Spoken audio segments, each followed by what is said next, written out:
7h40, vous écoutez la matinale de Radio Arc-en-Ciel. Et tout de suite, comme promis, on accueille Pierre qui va nous faire le décryptage de l'actualité aujourd'hui. L'actualité, c'est...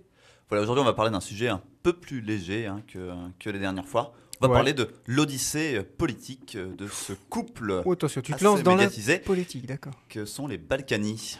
D'accord, tu vas Voilà, on va se lancer dans la politique franco-française. Tu nous as dit ça un peu à la mode Cité de la peur. Une bonne nouvelle pour nos amis d'autres qui aiment la Batavia. Voilà. Peut-être, oui, ce n'était pas volontaire, mais... Mais voilà, c'est dit, maintenant voilà, c'est fait. C'est la manière de la Cité de la peur. Alors, explique-nous un peu qui est ce couple, tout simplement. Alors, vous connaissez leur nom, hein, vous connaissez aussi leurs marionnettes dans Les Guignols, sur Canal.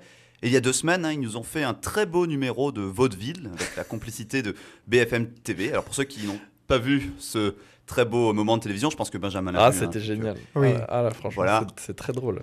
C'était très très drôle. Alors, petit rappel des faits pour ceux qui ne l'ont pas vu. Donc, le 26 janvier, des journalistes de BFM TV sont allés voir Patrick Balkany, maire de Levallois-Perret, dans sa permanence qu'il tient donc dans cette belle ville des Hauts-de-Seine, afin de lui poser quelques questions un brin désagréables sur ses ennuis judiciaires. Mais bon, Patrick Balkany n'aime pas trop qu'on lui pose les questions qui fâchent. Furieux, il prend la caméra du journaliste et l'emmène dans l'arrière-boutique de son QG afin de sortir la cassette ou la carte.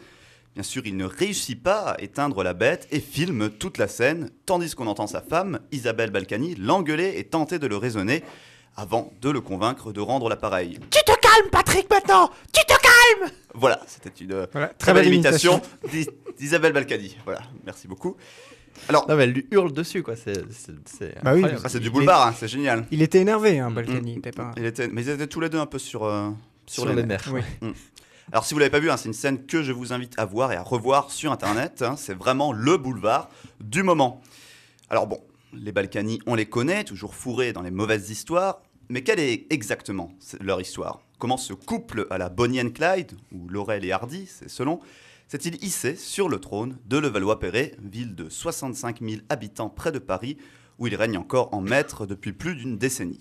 C'est ce qu'on va essayer de comprendre et découvrir. Alors, avant d'être un couple, les Balkany, c'était 2 entités séparées.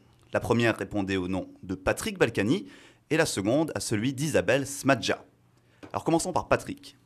Patrick Balkany est né le 16 août 1948 à Neuilly-sur-Seine. C'est un fils de commerçant. Alors, le jeune Patrick, qui n'a pas son bac, reprend l'entreprise familiale de prêt-à-porter fondée par son père, Gyula Balkany, un juif hongrois qui fut déporté à Auschwitz. En 1965, parallèlement à son activité de commerçant, il devient acteur. Il joue donc de 1965 à 1967 divers rôles dans diverses productions françaises. Citons par exemple J'ai tué Raspoutine de Robert Hossein en 1965 ou encore Soleil noir de Denis de la Pétellière en 1966. Mais c'est en rencontrant Isabelle Smadja dans les années 70 que débutera vraiment sa carrière politicarde. Alors Isabelle Smadja est née le 20 septembre 1947 à Boulogne-Billancourt. Elle est issue d'une riche famille de commerçants pieds noirs. Son père a fait fortune dans l'import-export de caoutchouc en Tunisie, puis en France, tandis que son oncle, Charles Smadja, n'est autre que celui qui a racheté United Artists à Charlie Chaplin. Isabelle ne veut pas faire dans le business, comme ses aïeux, mais elle préférera utiliser le bagou qu'elle a hérité de sa famille pour faire du journalisme et plus tard de la politique. Mais commençons par le commencement. En 1968, elle devient journaliste au journal Combat, grâce à un autre de ses oncles, Henri Smadja, qui n'est autre que le propriétaire de ce quotidien héritier de la Résistance. C'est pratique. Alors les années 70 signent malheureusement le déclin de ce journal où a travaillé Sartre et Malraux. Après s'être illustré avec ses analyses durant la guerre d'Algérie ou en mai 68, Combat n'a malheureusement plus grand-chose à combattre et disparaît donc en même temps qu'Henri Smadja en 1974. Mais heureusement, Isabelle sait rebondir et elle devient donc directrice de la communication de cette fameuse radio lagardérienne Europe numéro 1, future Europe 1. Un poste qui lui permet de se faire un beau petit carnet d'adresses dans les médias et le showbiz, comme elle l'avoua un jour à l'Express. Alors en 1976, elle assiste à un match de boxe. Les matchs de boxe étant réputés pour être des hauts lieux romantiques, c'est là qu'elle rencontre Patrick Balkany. Et entre 2 uppercuts, une belle histoire d'amour débute. En rime en plus. Hein. Ah oui, en rime en plus. T'as vu, ça c'était beau. Il fait des vers sans en avoir l'air. Une histoire d'amour placée sous le signe de la politique, puisque très vite, Isabelle, qui a troqué son nom tunisien pour un nom hongrois et qui répond dorénavant au nom d'Isabelle Balkany, remarque les potentialités de son Patrick dans la politique. Et elle, qui connaît tout le monde, le présente à Marie-France Giraud, éminence grise et femme de l'ombre de Jacques Chirac, alors Premier ministre sous étiquette UDR, Union des démocrates pour la République. Et de fil en aiguille, Patrick Balkany se fait une place dans le milieu, toujours grâce à sa femme, tête pensante du duo. Et cette même année 1976, il devient un des membres fondateurs du nouveau parti politique de Jacques Chirac, le RPR, Rassemblement pour la République, dont il siège au comité central. Dans la foulée, Patrick se présente à Auxerre pour affronter avec l'étiquette RPR le giscardien Jean-Pierre Soisson. La campagne a beau être dirigée par Isabelle, c'est malheureusement l'échec. Mais bon, les échecs, ça forge le caractère. Et il en faut plus pour décourager le couple, qui part s'installer à Levallois-Perret, où ils vont ouvrir une permanence, comme d'autres ouvrent des boulangeries.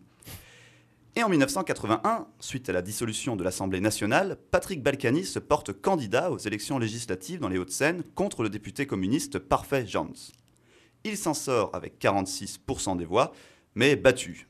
Et fier dans la défaite, cela ne le décourage pas, et un an plus tard, le revoilà en première ligne de la campagne électorale des cantonales de 82, qu'il remporte, devenant ainsi conseiller général du canton de Levallois-Perret Sud. Bravo. Bravo. C'est sa première victoire. C'est sa première victoire. C'est sa première, oui. Première victoire, le début d'une Début de longue la fin. liste de victoires quand même. Par la suite, il devient vice-président du Conseil général des Hauts-de-Seine et en 1983, il remporte les élections municipales de Levallois-Perret, devenant pour la première fois maire de cette ville. Il nomme sa femme responsable de la communication. À partir de 1988, elle sera également conseillère générale des Hauts-de-Seine et pendant ce temps-là, Patrick fait 2 mandats. En 1995, il se représente, tente un 3e mandat, mais cette fois-ci, c'est la défaite. La raison ? Peut-être son revirement politique. Autrefois pro-Chirac, il avait décidé de soutenir Balladur à l'élection présidentielle de 1995. Bien mal lui a pris, puisque le voilà battu à Levallois par un Chiracien, Olivier de Chazeau. Mais les véritables raisons sont peut-être à chercher du côté de la justice. Puisqu'en effet, en 1995, on découvre que 3 personnes, travaillant au domicile privé du couple Balkany et dans leur résidence secondaire, étaient payées par le contribuable au titre d'employés de mairie. En 1996, Patrick et Isabelle Balkany sont condamnés, chacun à 15 mois de prison avec sursis, 2 ans d'inéligibilité et 200 000 francs d'amende pour prise illégale d'intérêt. Bon, comme ils ne peuvent plus faire de politique, le couple part à Saint-Martin, dans les Caraïbes, pour soi-disant se faire oublier. Là-bas, Patrick prend la direction de Régie Caraïbes Productions, une société de régie publicitaire qui gère notamment la pub pour la radio RCI 2. Alors afin de multiplier les contrats entre RCI 2 et Régie Caraïbes Productions, il décide tout simplement de se faire passer pour le directeur de RCI 2 et donc de signer des contrats dans les 2 sens. D'accord. C'est pas mal ça, hein ? Fallait y penser. Mais bon, la radio RCI 2 découvre assez vite le poteau rose et porte plainte contre lui. Dans le genre se faire oublier, c'est un peu raté. On a fait mieux, oui. Alors en 1999, la Chambre régionale des comptes condamne Balkany à rembourser la ville de Levallois-Perret du montant des salaires des employés municipaux qu'il a fait travailler pour son compte personnel, soit au total 523 897,96 €. S'ajoute à cette somme des intérêts que les juges ont fait courir depuis 1995, soit 203 865,57 €. Il a jusqu'à 2006 pour tout rembourser. Mais bon, en 2007, étant donné qu'il n'a pas tout fini de rembourser, il saisit Thierry Breton, ministre de l'économie et des finances, afin de demander une remise gracieuse de cette dette avec l'accord préalable du conseil municipal de Levallois-Perret, à majorité UMP. La procédure suit son cours et prend le temps qu'il est nécessaire à l'administration de traiter les dossiers. Finalement, c'est le nouveau ministre, François Baroin, qui en 2011 répond par la négative à cette requête. Alors Patrick Balkany règle alors 63 684,43 € et obtient du Trésor public un échéancier pour régler son solde qui est de 123 000 €. Entre-temps, en 2001, Patrick Balkany est officiellement rééligible. Alors qu'est-ce qu'il fait ? Il se présente à Levallois-Perret, cette fois-ci sans étiquette, d'hiver droite comme on dit. Alors il est élu, même si le préfet des Hauts-de-Seine saisit le tribunal administratif pour contester cette élection, considérant Patrick Balkany comme inéligible au regard de son passé judiciaire. Mais rien n'y fait, le tribunal ne bronche pas et Patrick reste bien ancré dans son siège de maire. Il est également élu en tant que député du groupe UMP des Hauts-de-Seine lors des législatives de 2002. Alors en 2003, l'élu communiste Annie Mandois l'accuse d'avoir utilisé des fonds publics dans l'intérêt d'un parti politique ou pour son intérêt personnel. Encore. Mais Patrick se fâche, pour la première fois, ou une des premières fois, Et pour lui rétorquer, il l'accuse d'avoir endoctriné au communisme des enfants lorsqu'elle était enseignante. Pas bien. Ça, c'est attaque frontale, quoi. Voilà. Alors, après ces propos pas très sympathiques, il sera condamné à 1 500 € d'amende pour images vexatoires et empreintes de mépris visant à abaisser et ridiculiser de façon publique. Mais bon, qu'est-ce que c'est 1 500 € d'amende quand on a déjà 123 000 € à rembourser? Mais attends, ça c'est ce qui reste, ça veut dire qu'il a quand même payé l'autre partie des 700 000 €. Il a payé, il n'a pas tout remboursé, puis après il a réglé une partie de son solde et maintenant il lui reste 123 000, ouais. Okay. Il a quand même remboursé. Étonnant, d'accord. Oui, quand même. Bon, il a de l'argent quand même, on ne va pas dire le contraire. Alors, ça ne l'empêche pas en tout cas de continuer sa carrière politique, puisque en 2007 il est réélu à son poste de député, et en 2008 il est réélu maire de Levallois-Perret, ce qu'il est encore aujourd'hui. Alors en avril 2009, la Chambre régionale des comptes d'Île-de-France dresse le bilan de la gestion des comptes de Levallois-Perret. Résultat, un bilan complètement déséquilibré avec beaucoup plus de dépenses que de recettes, entraînant une sévère hausse de la dette. Un budget surtout complètement explosé du côté des dépenses festives et aussi des anomalies dans le contrôle des frais et dans la gestion du parc de voitures de fonction. En juin 2009, le journal Le Monde se fait écho de ce rapport, provoquant l'indignation publique. Isabelle Balkany, en réponse, conteste publiquement le bien fondé de ces accusations. Mais bon. Entre 2010 et 2011, Patrick Balkany n'assiste à aucune des 33 réunions de la Commission des Affaires étrangères de l'Assemblée nationale, où il siège. Normal. Voilà. Il écope donc d'une sanction financière qui sera retenue sur ses indemnités de député. Bon, il touche toujours les indemnités de maire, donc ça va. Ça va, il est encore tranquille. Ça va. Alors, cependant, en 2012, il est encore une fois réélu député.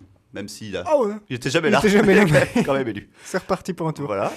Il y allait cette fois ou... Ah, vas-y, continue. Alors en tout cas, c'est avec satisfaction qu'il peut en 2012 toujours s'afficher maire de sa ville, qui est officiellement la commune la plus endettée de France, avec une dette de 11 484 € par habitant, ce qui représente une hausse de 306% par rapport à 2000, un an donc avant son élection. Il a fait fort, le Patrick. Mais comment il a fait ça? Il est très très doué. Ah, mais il est plutôt doué, effectivement. Ouais.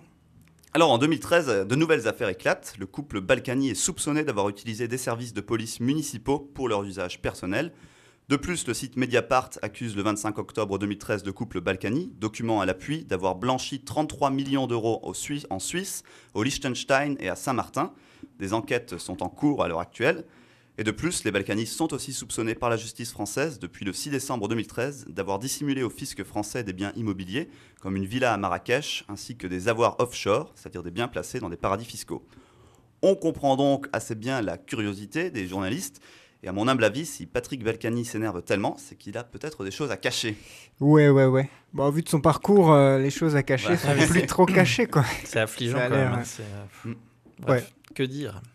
Voilà, pour si lui, les gens ça continuent à voter pour lui, qu'est-ce que tu veux que je te dise? Ouais, c'est quand même bizarre. C'est quand même bizarre, parce que là, c'est le nombre d'affaires qui s'accumulent. C'est effarant. Et personne ne dit rien.